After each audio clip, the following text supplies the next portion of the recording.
Hey guys, it's Libby and I am back from my West Coast adventures where I thought I would do some filming, but I did not. Instead, I got massively sunburned and the red has mostly gone down, but if it looks like my face is peeling off, that's because it is.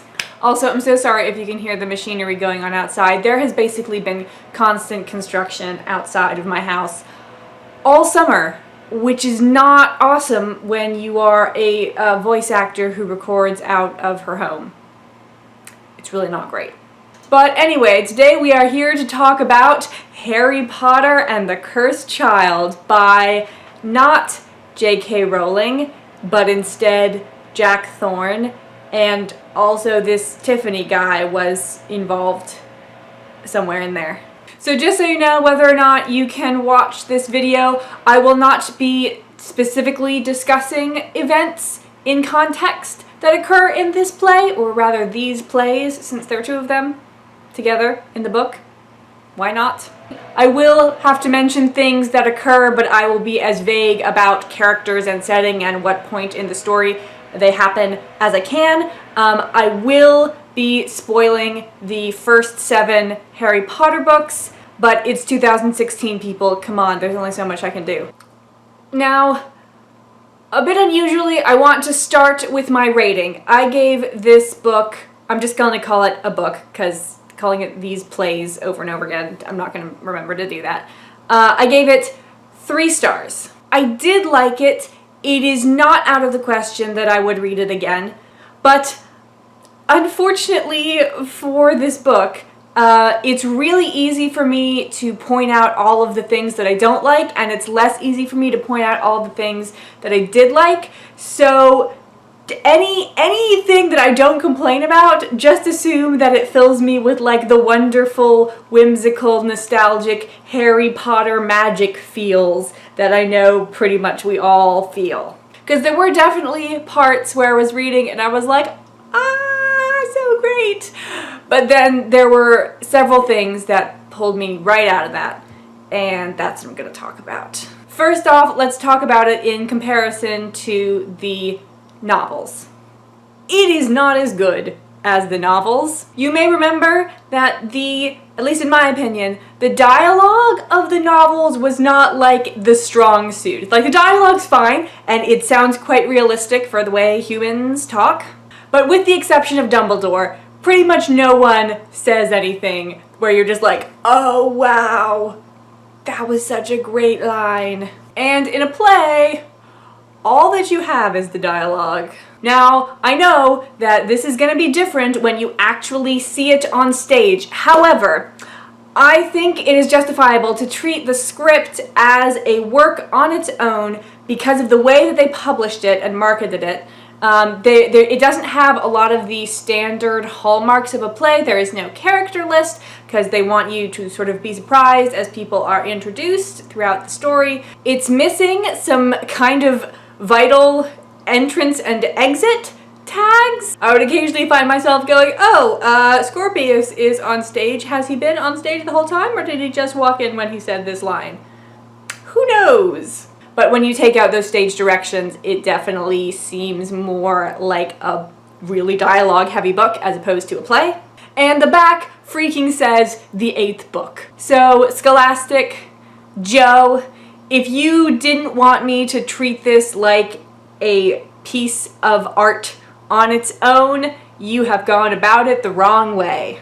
Now, honestly, the thing that I hated the most, I think it's actually the thing that I hated the second most, we'll get to my most hated thing in a sec, was the couple of instances where they redo a scene from the books, from the novels in the play, in Cursed Child, because it's very wibbly-wobbly, timey-wimey, and we're all jumping around past and the future and different futures and alternate pasts where we do other things, whatever. And occasionally we will get to re-see a scene that happened before, sometimes in like with no changes, just exactly the same thing. I'm thinking specifically of when Hagrid first shows up to pick up Harry at that abandoned house in the thunderstorm, and I was just cringing the whole time. I was like, oh, this is so not as good as the first time this happened. It made the differences between Cursed Child and the other books really stark.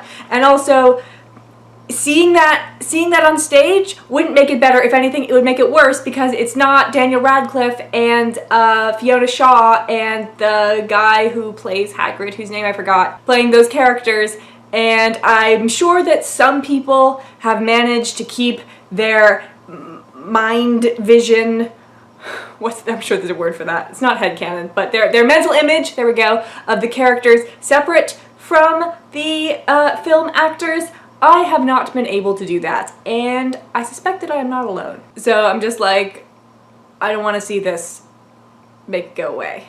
Then we have the characters. I liked McGonagall.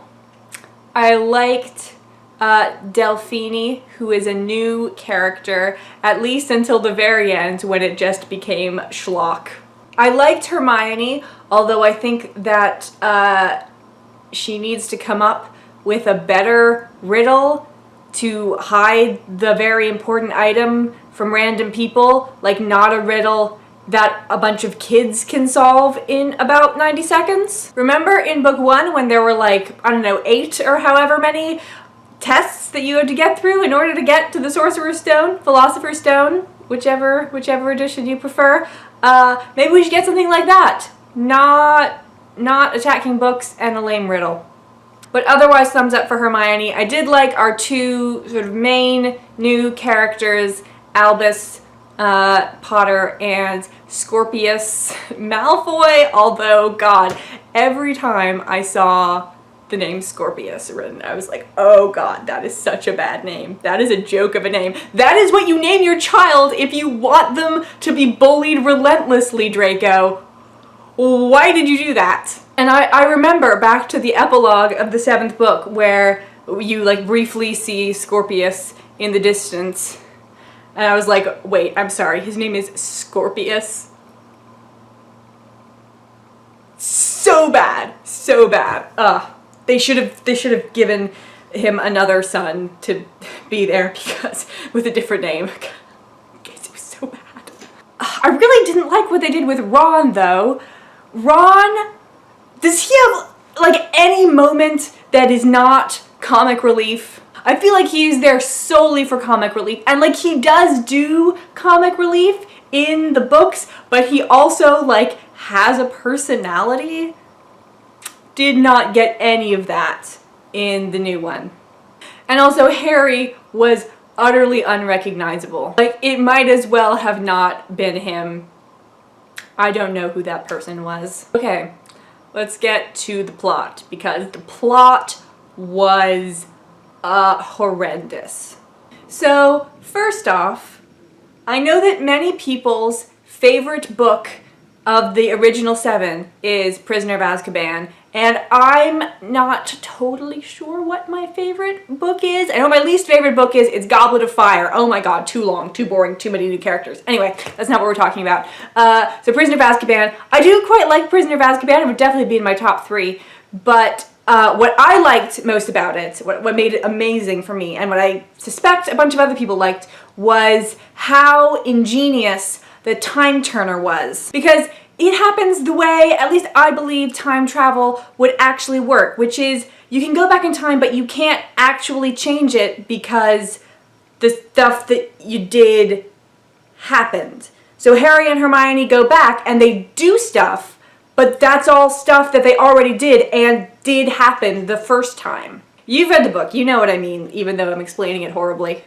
But in the play, it is not like that at all. You change time and then, like, it is different. You, like, create alternate futures, which A, is worse, and B, is totally unjustified. I know this is like a super special, ultra powerful magic time turner, as opposed to Hermione's time turner, which is apparently not magic. Why did I say that? They're all magic. Anyway, this super special, powerful, dark, evil, maybe, time turner. You could have thrown something in there about, and it lets you actually change all the way the past. So that way, at least it would be internally consistent, if not good. I can't believe they messed that up so bad. And it makes me want to read the original short story that Rowling wrote. Because I want to know if this was her messing up so bad, which, oh my god, Joe, or if this was Jack Thorne messing up so bad. And then this whole fiasco that is the Time Turner situation is there to allow us to get down to the real meat of the plot, which is that Voldemort had a child, which hello fan fiction, my name is Libby. What are you doing here in a canon work? And B, ew. And it just made the end, total cheese whiz. Okay, and then one more thing that bothered me that didn't really fit into any of the previous discussions.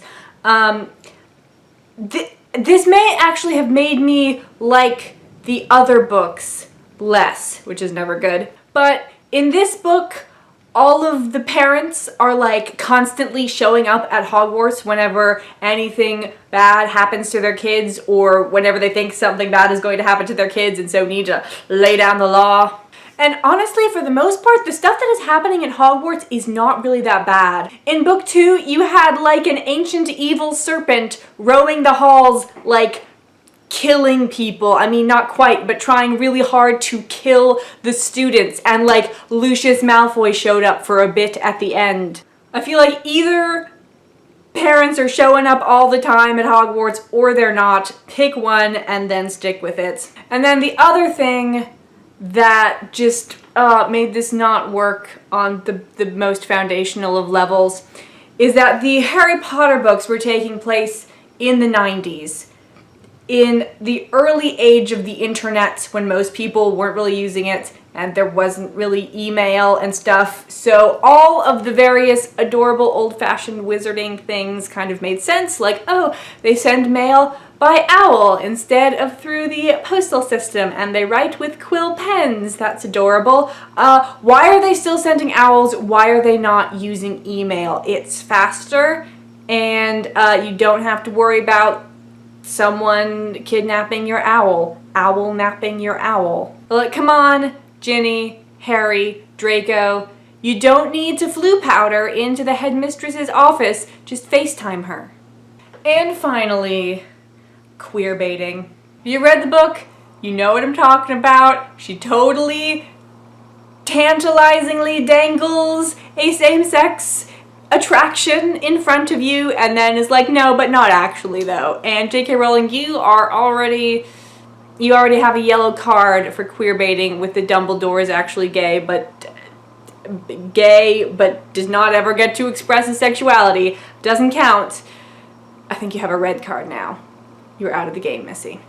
So that's a lot of unkind things that I said about it. So I feel like I'm going to have some difficulty convincing you that I did like it. Delphine, at least the first 90% of her screen time was super cool. I was totally rooting for the Adorbs, Albus, and Scorpius friendship. Oh my god, I love friendship. Go watch my Nimona review if you want more of my thoughts about friendship, because just a melting, weepy mass. Snape, the bit with Snape, how do you not love the bit with Snape? And also Ron was funny. I wish he had been other things, but the funny was pretty good. So, Harry Potter and the Cursed Child, Book 8, 3 out of 5 stars. Definitely read it. Just be aware that you may not love it.